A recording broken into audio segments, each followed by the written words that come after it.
Hi, folks. Thanks for joining us for another virtual program with Maine Historical Society. I'm Kathleen Newman.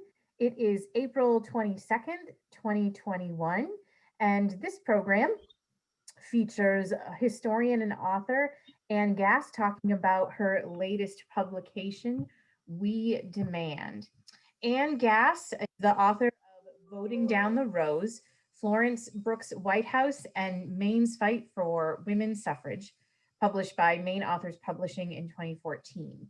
As White House's great granddaughter, Ann Gass speaks regularly on Florence Brooks' White House and women's rights at conferences, historical societies, libraries, high schools, and other venues. She serves on the steering committee of the Maine Suffrage Centennial Collaborative and as the Maine coordinator for the National Votes for Women Trail, a project, the National Collaborative for Women's History Sites. She also serves on Maine's Permanent Commission on the Status of Women. She is a co-curator of the social justice MHS exhibition Begin Again, Reckoning with Intolerance in Maine. That's our exhibit that is slated to open next month. And she is a panelist for the Maine Arts Commission Suffrage Mural Project. Anne, thank you so much for being with us and for talking about your new book. Great, thank you so much. Thanks, Kathleen, and thanks also to the Maine Historical Society, and I really appreciate your support on of my work and this book. And thanks to all of you for joining us this evening. I'm going to go ahead and share my screen now. Here we go. And we're off and running here. So We Demand, The Suffrage Road Trip is a novel. It's historical fiction, but it's based on the true story of an epic road trip that took place in 1915. And I just want to recognize my daughter, Emma Levitt, who did the illustration for the cover and the chapters as well. I loved working with her on this project. She did a great job. So this trip in 1915 wasn't the first ever cross-country road trip, nor was it the first one completed by women, but it was the first one undertaken for a cause, I believe. And it was still a novelty for women to do that kind of thing in 1915. Let's see, page down. Oh, hang on, my screen isn't moving. There we go. All right.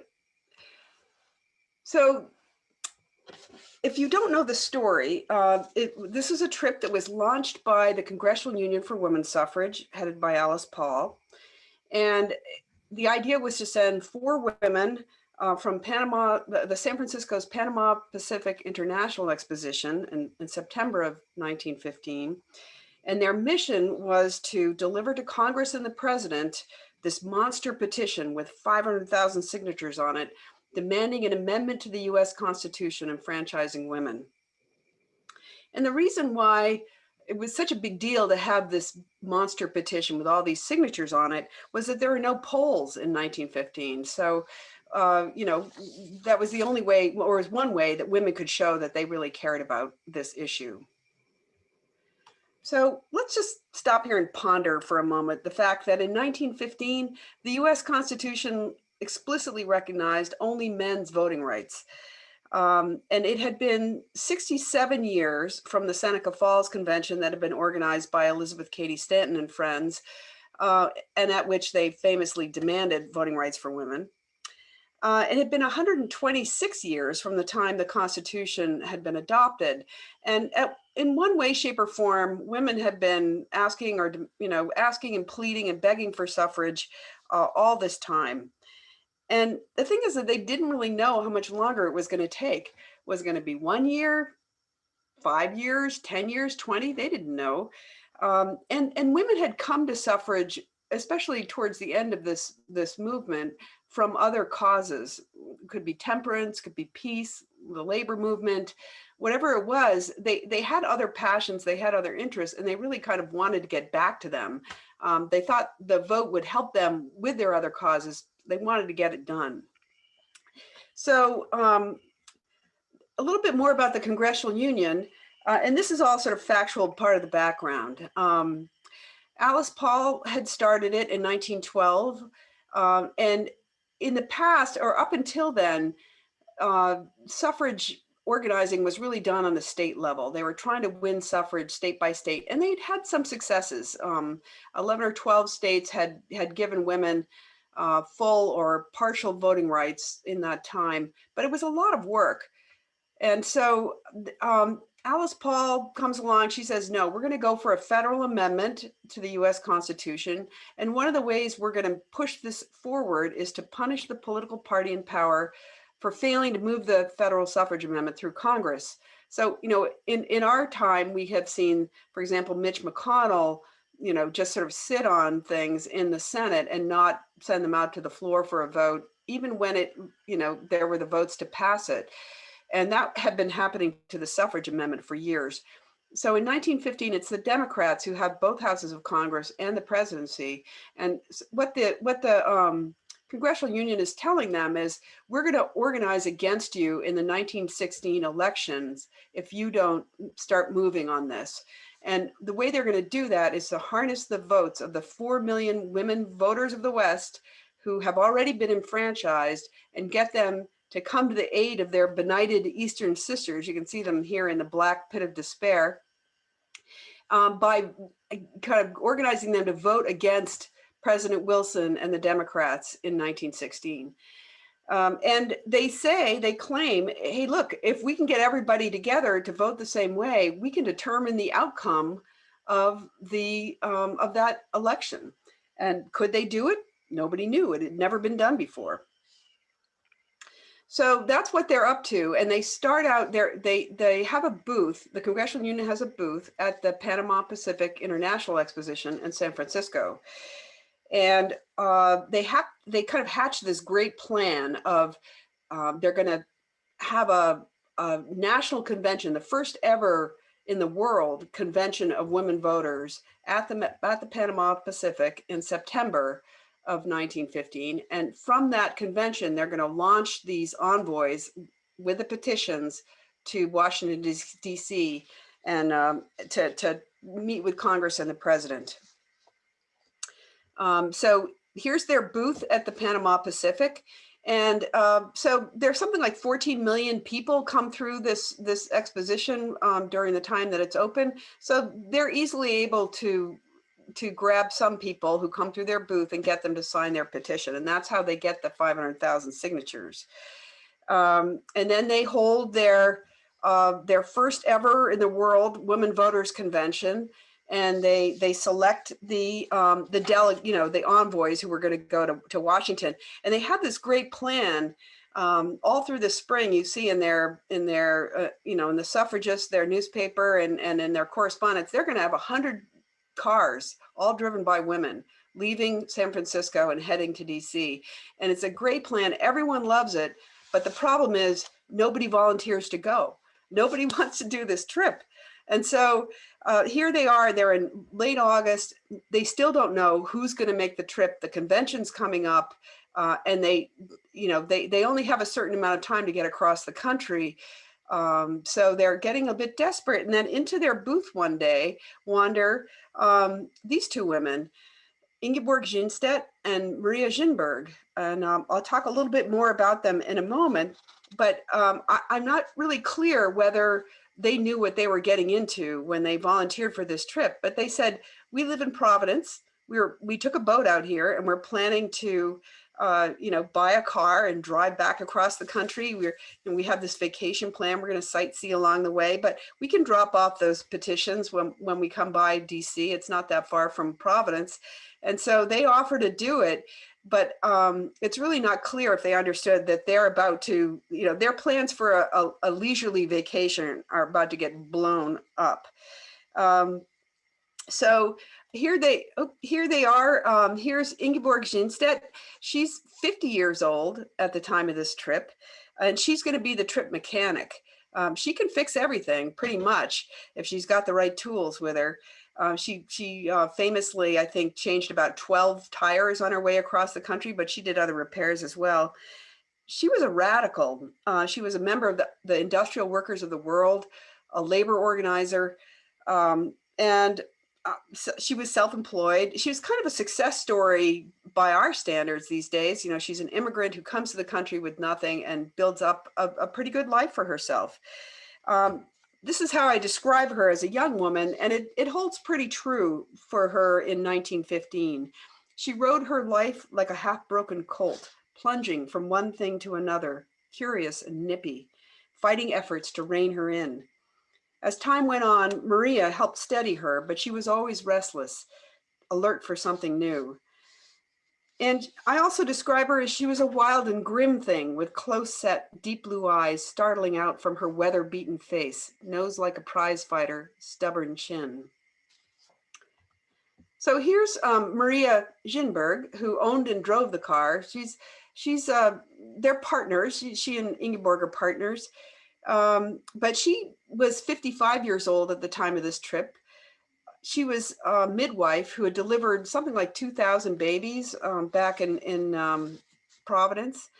And this is how I describe Maria. Maria was as frugal with words as she was with her money. She said both were things you couldn't take back if you used them unwisely. She liked routine and didn't look for trouble, but could hold her own if it found her. Once, Ingeborg had seen her verbally dismantle a cocky coalman who'd tried to shortchange her on a delivery. Mostly, though, she was easygoing and steady.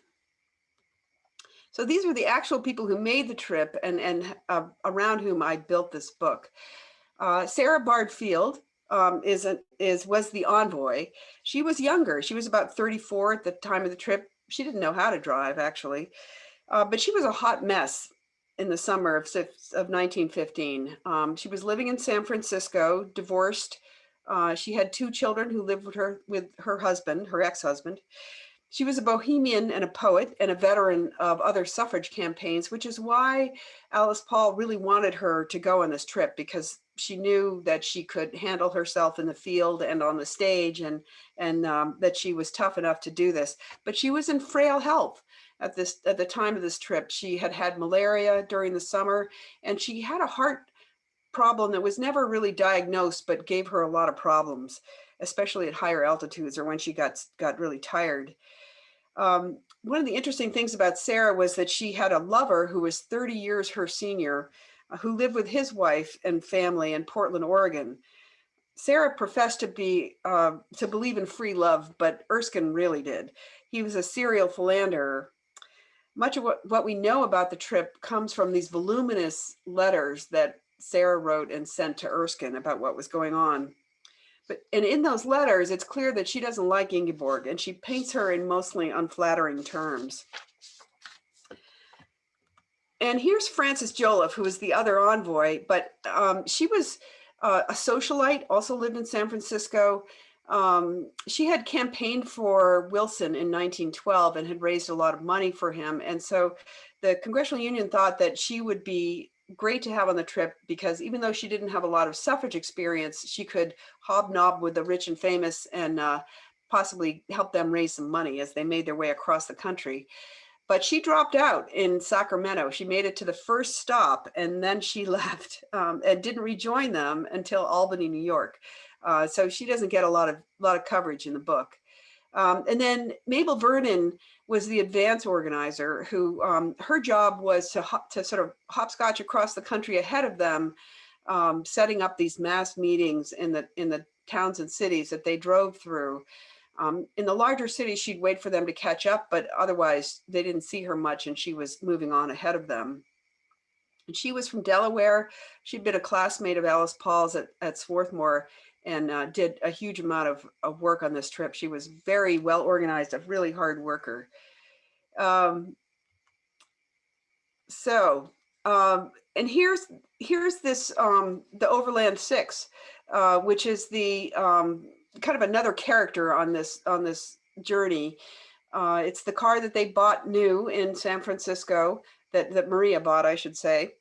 And a couple of things to note about it is it has no top. And they're going to be heading across the country through the Great Plains and the high plateaus. They're going to be in the Northeast in November, December. It's going to be cold, and this car has no heat, no air conditioning. and not, they does have a roll up top, you can see there in the boot, and but they don't like to ride with it up because it kind of traps the fumes. They call this car, I have them christen the car Emilia Ratu, named after a Swedish suffragist, although on the actual trip I don't think she did have a name. So here's the trip, here's the sort of layout of the trip.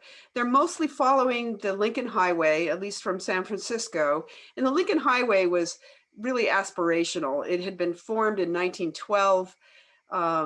You know, especially in the West, it was mostly just cart tracks. Sometimes roads would be washed out and you'd have to go miles and miles around. So it's really not much of a highway at that point in time. And the red stripes are where they deviate from it and take these sort of side trips. But that's kind of where they're headed. And you can see they're going to be in New York and Massachusetts, and then down the eastern seaboard in late November and early December. It's going to be cold. They're going to hit rain, of course, and snow, and it's going to be pretty amazing. So here they are. This is an example of one of their mass meetings in Salt Lake City. They've just come through this harrowing experience through the desert between Reno and Salt Lake City. They were worried about getting across there because it was hundreds of miles of not really great roads. So they actually hired a man to do the drive for them. And he said he knew the way, but he got them lost. And it was only through kind of a miracle in their tenacity that they made it through to Salt Lake City in time for this meeting. And they never hired a man again. And they use that as a, you know, a kind of a story across the country, how, you know, the only time they hired a man, he got them lost. And so they never did that again. Here they are in Colorado Springs. And I love this photo because you can see that they look pretty grim at this point. They're pretty sunburned and sort of weather beaten, and they don't look terribly happy.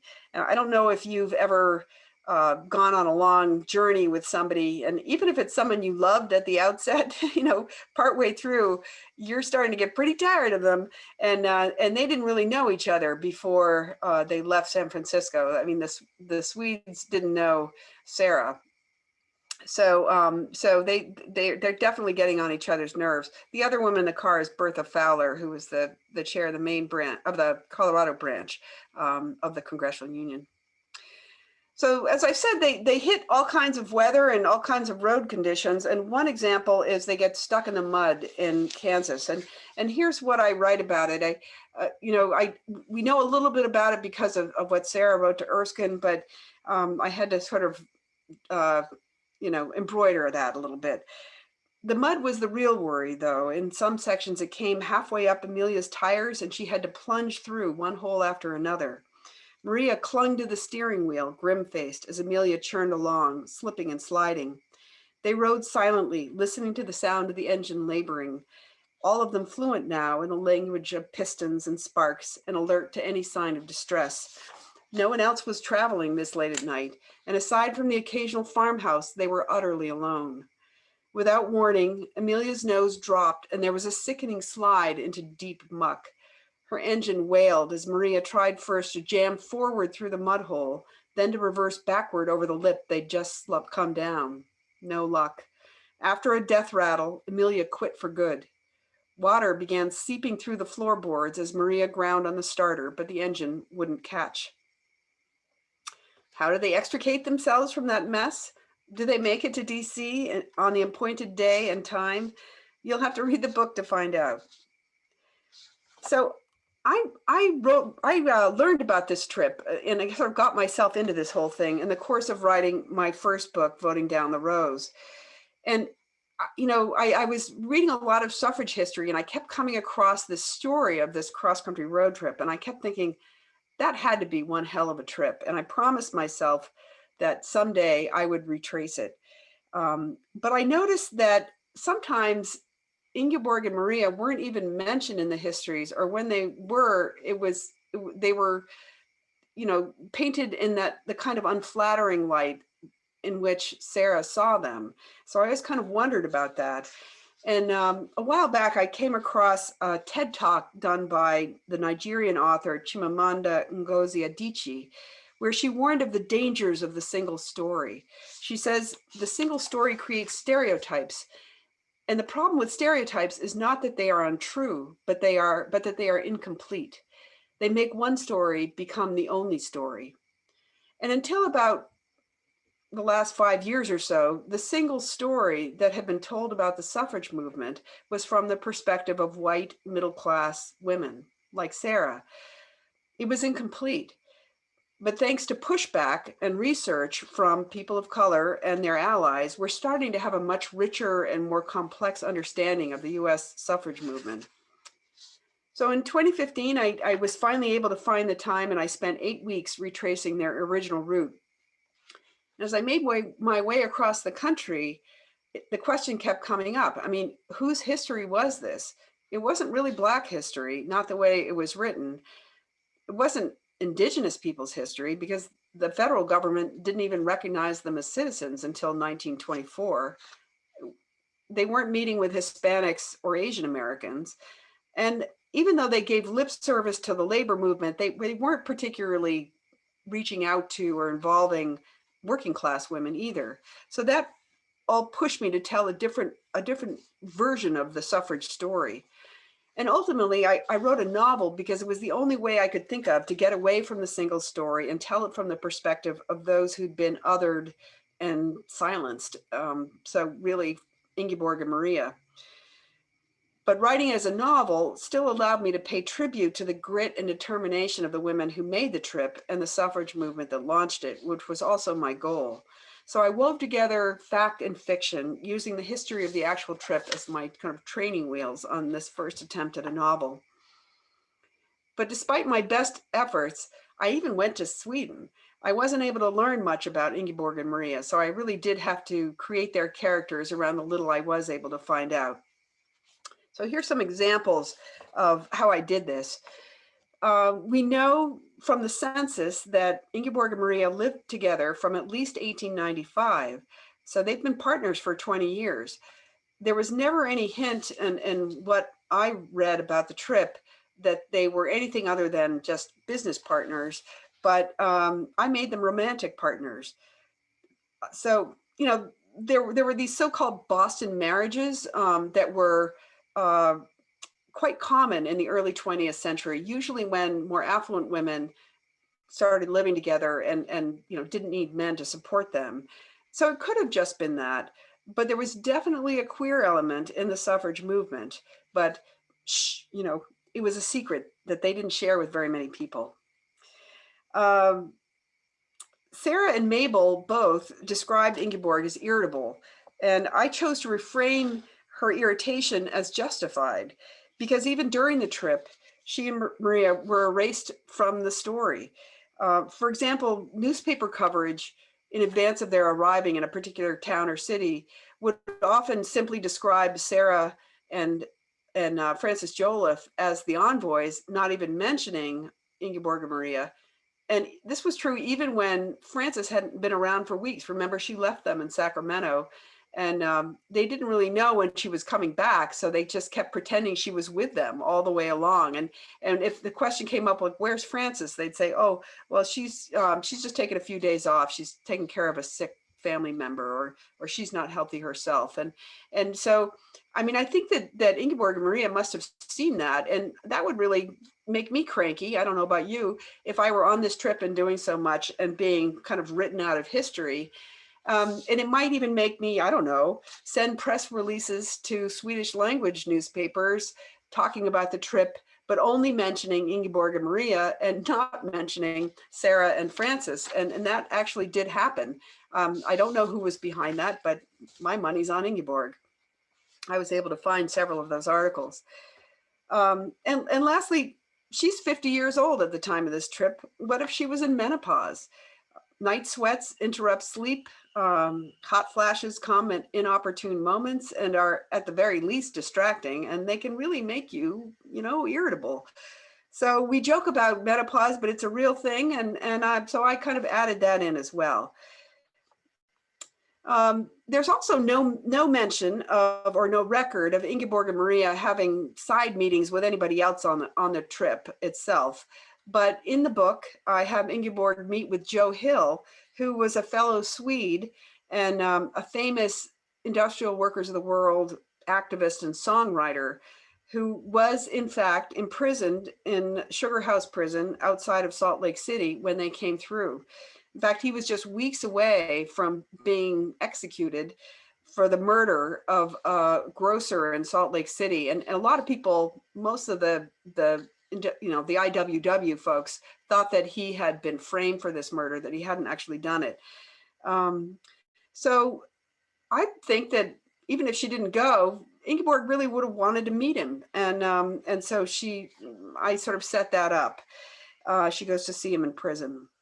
And the IWW was known to be more inclusive than other labor unions. It accepted Blacks and immigrants of every stripe. Many of its members spoke different languages. So in my book, Ingeborg believes in equality for Blacks and is frustrated that they're not meeting with Black suffragists or addressing the inequality that exists in the country as they come across. And so I have her and Maria meet with Ida B. Wells, who was an amazing journalist, suffragist, and anti-lynching activist who was living in Chicago at the time.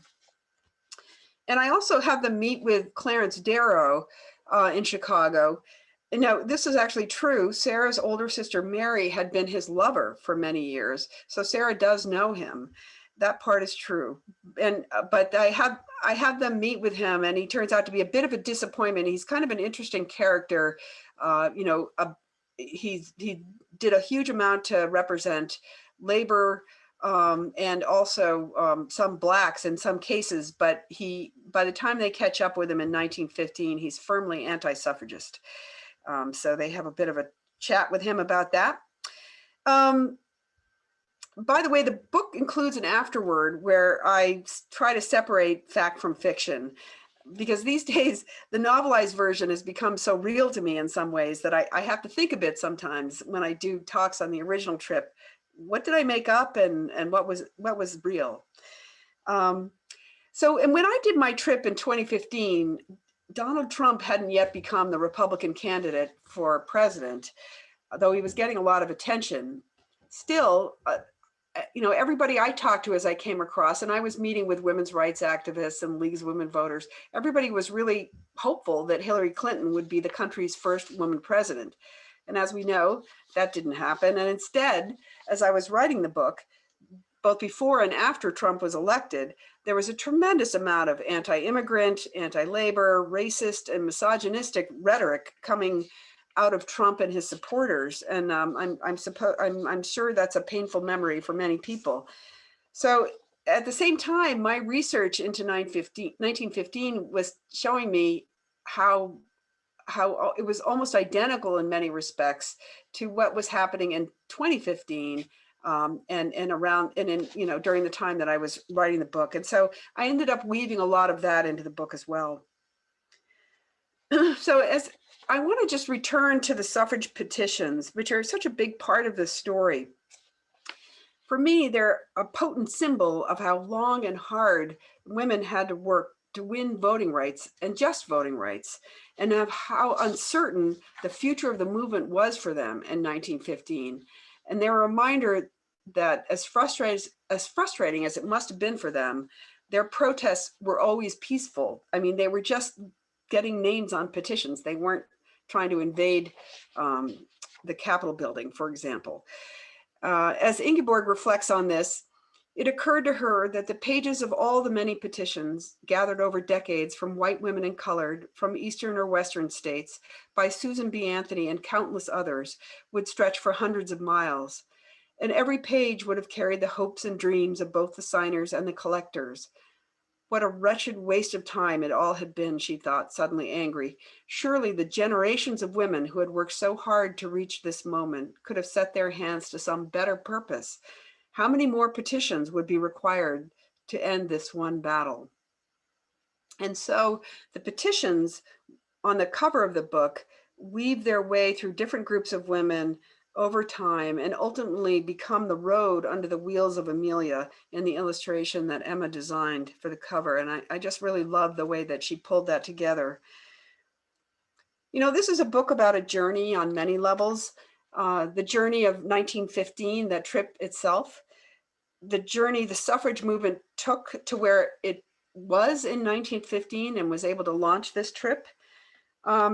The journeys the individual participants took, how it changed them, and it did.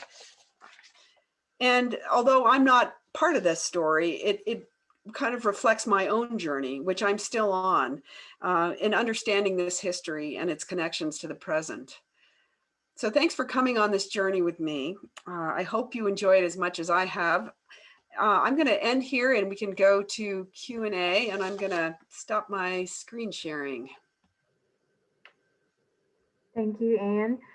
It's a really interesting and I think probably not very well known part of the women's suffrage story, the subject of your work and of this book. So thanks so much for giving us a glimpse into it. And those of you that are interested in reading the book to learn the rest of the story or to learn more, you can purchase a copy through the Maine Historical Society Museum store. You can also purchase a copy of Anne's book, Voting Down the Rows. I put those links in the chat, but the website is mainhistorystore.com. So a couple questions from folks in the audience. Karen asks, were there any family, I assume she means like family members of the women on this trip that had recollections that you could draw on for your research? Did any of their family members talk about what they had gone through? Interesting question. I actually was able to meet Sarah Bardfield's granddaughter when I was out in San Francisco in 1915. And she was in a nursing home at that point, but she remembered her grandmother talking about this trip and just how harrowing it was, and how much she didn't really like Ingeborg. But that was pretty much the extent of it. There was there exist oral histories that a researcher named Amelia Fry did, and she did them with Sarah Bardfield, Mabel Vernon, and Alice Paul in the 1960s. In Sarah's interviews, she takes her through this trip in quite a lot of detail. So that's where we really get the reminiscences, from Sarah at that point. And along those same lines, Tiffany asks, since there were so few sources for Maria or Ingeborg's perspective, what inspiration did you have to develop them as characters and their distinct personalities for the novel? I drew some on histories of Swedish immigrants to the United States. I read quite a number of books about that. And, again, there was a little bit of an outline of their characters from Sarah through her letters to Erskine. And so I took those, but I kind of, like I said, I kind of reinvented them or just reframed them and tried to put a story behind why Ingeborg might have been irritable. I mean, I think she has, whether or not she had menopause, she had plenty of reasons to be irritated on this trip. And I try to kind of, I sort of thought about those and just wrote them into the story. A couple of people are asking too about some of the logistics of the trip. So Eleanor asks, where did they stay? How did they get fuel? What do we know about those details? Yeah, so they stayed at in the desert. They're aiming in the Nevada desert. They're aiming for this ranch called Ibapa Ranch, which is, in my mind, I always think of it as like when Amelia Earhart is trying to find that island in the Pacific. It's a little bit like that because they're driving at night, and there's no lights, there's no road signs really, and that's part of where they get into trouble. So occasionally they would stay at ranches like that, but usually there were hotels in the West. Some of them were pretty crummy. They had bugs, the food was lousy, and the beds were not comfortable. As they came through the country and got into bigger cities, they were staying in pretty nice hotels. But they also, in terms of the fuel, cars in those days could run on different types of fuel, like kerosene and gas, and so they had some flexibility. In one of the pictures I showed, there were these sort of canteens or big containers that they would just strap to the side of the car, and so they would bring water and fuel and oil with them strapped to the outside of the car, and they, whenever they could, they would just try to refuel. And so they would stop at there were some service stations, especially as they came closer to the east, but on the west it was pretty difficult. And what about, Amanda asks, what those petitions themselves, like what condition did they arrive in? How'd they keep them safe? How'd they keep them dry? How'd they keep track of them?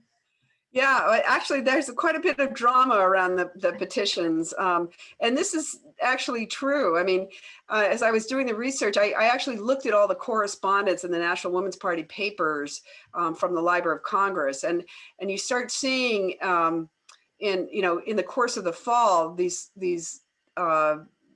letters going back and forth from Mabel to headquarters in DC and Mabel to the Congressional Union's booth at the Panama Pacifics. Like, suddenly they're getting requests from reporters, because they're actually telling reporters that it's a mile long.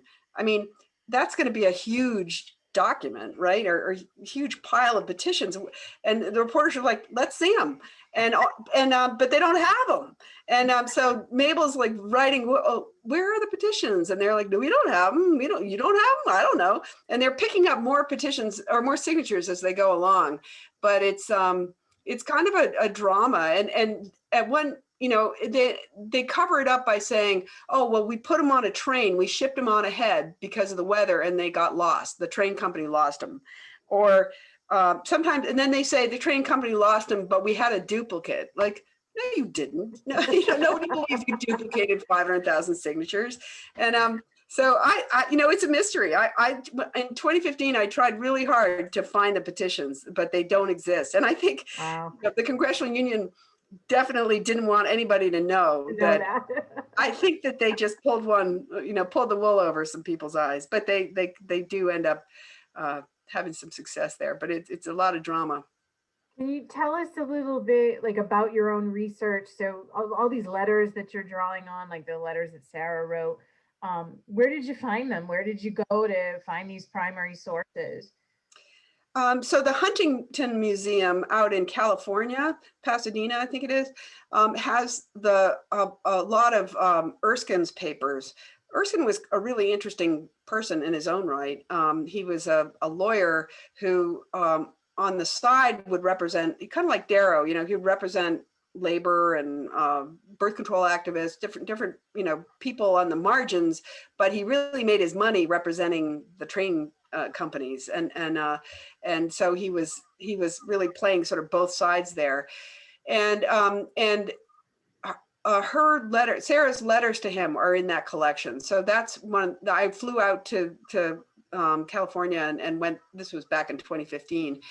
When it was easier to do things like that, and read through all that correspondence, and then I was able to get the correspondence from the National Women's Party, which included just all of the organizers' discussions of the planning of this trip from the Library of Congress. Well, it's actually their collection. They put it all on microfilm and then made it available to a dozen or so other repositories nationally. So you can request the microfilm. I had it shipped to Portland and I looked at it there. So that's mostly. I also looked at newspapers. I got a hold of the newspapers from along the trip. Amelia Fry wrote a really good account of it that was published in the 60s, and I read that. And so just, wherever I could find information about anything related to the trip, I tried to track it down.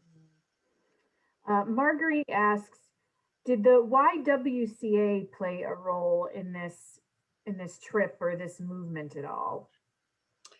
Oh, interesting question. It may have, not on this trip that I'm aware of, but certainly the Y was a haven for women who needed a place to stay. And so certainly suffragists, I would guess, would have stayed at Y's as they kind of made their way around the country, or the suffrage organizers. Famously, the Congressional Union was always just hand to mouth. They never had very much money. And so generally speaking, the organizers, the field organizers, were not staying in luxury. So the Y would have been a great place for them to stay. Sure. Judy asks, is there anything in their research, any information that really surprised you? Let's see. I think one of the things I really learned, I'm not sure if it was a surprise, but I came to this history completely ignorant of all of it prior to doing the research that led to my first book. And as we approached, and I was just in love with all of these suffragists. I mean, I just thought they were so amazing, and I didn't want to hear a word against them. And then in 2015, as we were looking ahead to 2020 being the suffrage centennial, we started to hear a lot of complaints about how racist the suffragists were. And I mean, that broke my heart. I didn't want to think of them that way. And I had to do a lot of thinking about it and realizing that I guess the way I think about it now, and I really try and deal with this in the book as well, is that the suffragists were no more or less racist than the country as a whole. The entire country was racist. It was founded on racism.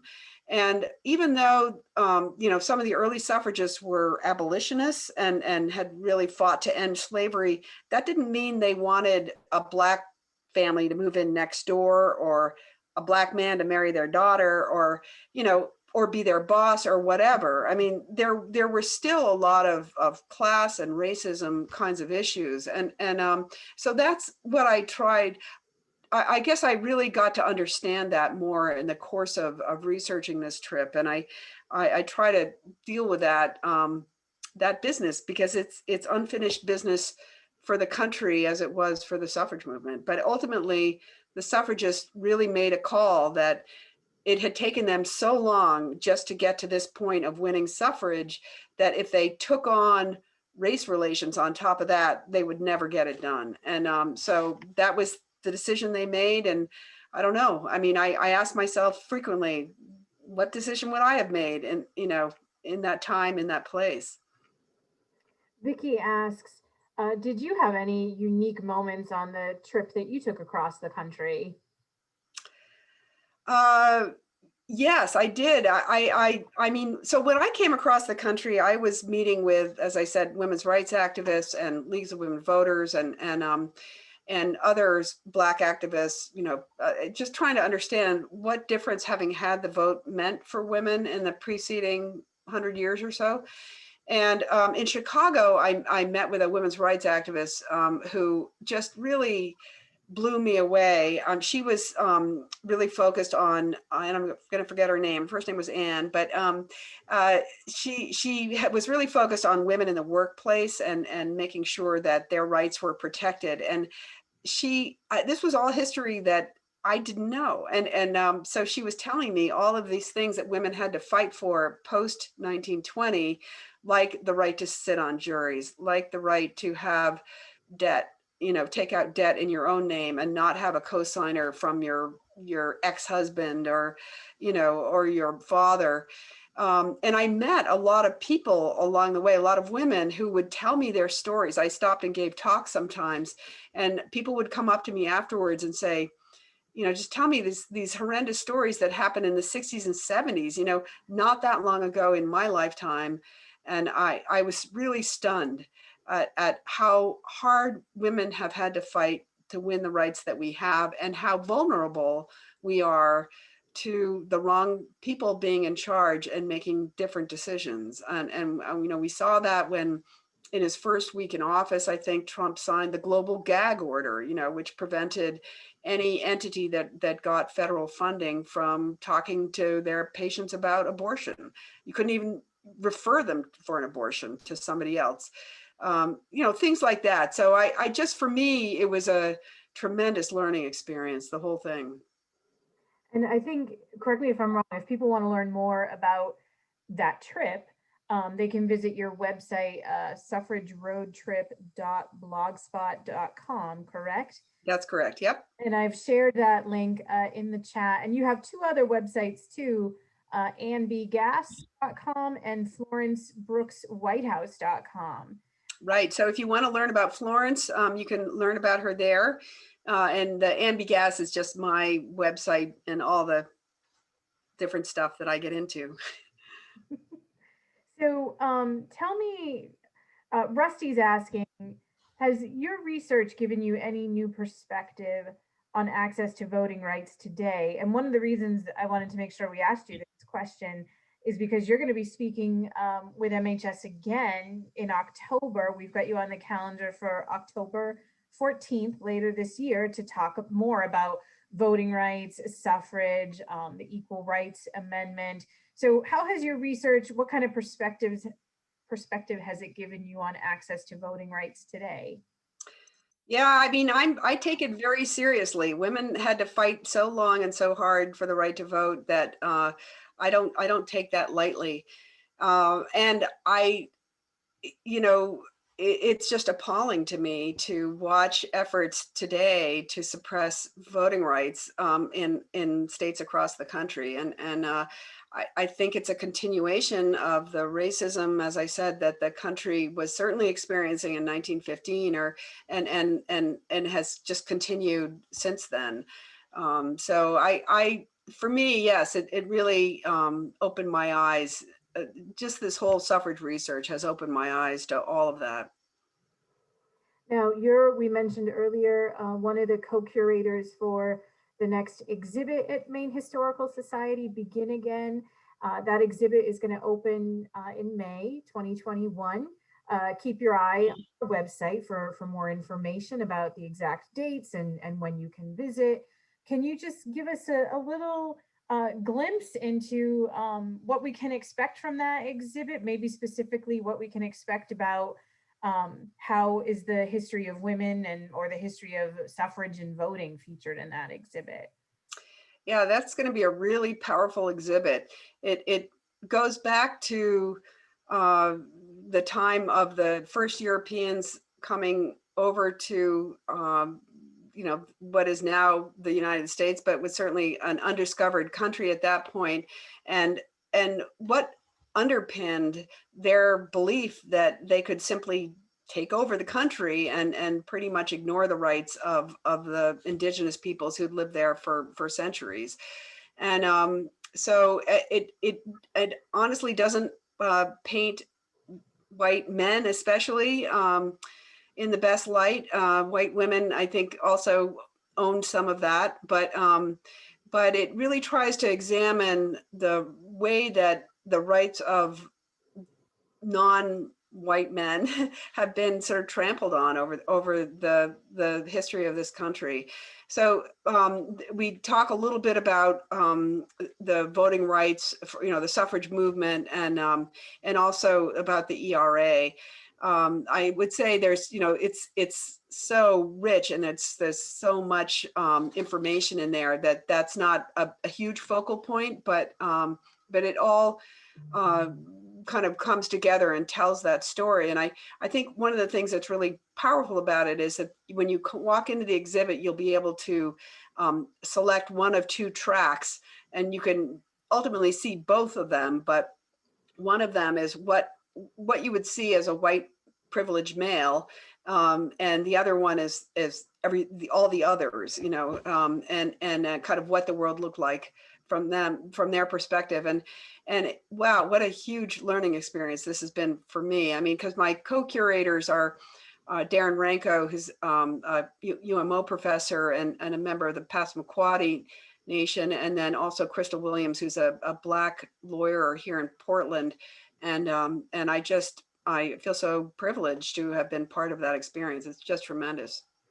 Yeah, and we're going to have a panel of the co-curators, Anne, Darren, Crystal, and MHS's curator Tilly Lasky are going to speak more about the exhibit on May 12th. So you can sign up for that program on our website too. And thank you so much for being here with us and for talking about your newest book and the history behind it and the story of these women. Again, folks, the book is We Demand, and you can buy your copy at mainhistorystore.com. And Anne, you said you had another talk coming up for the Castine Historical Society later this month.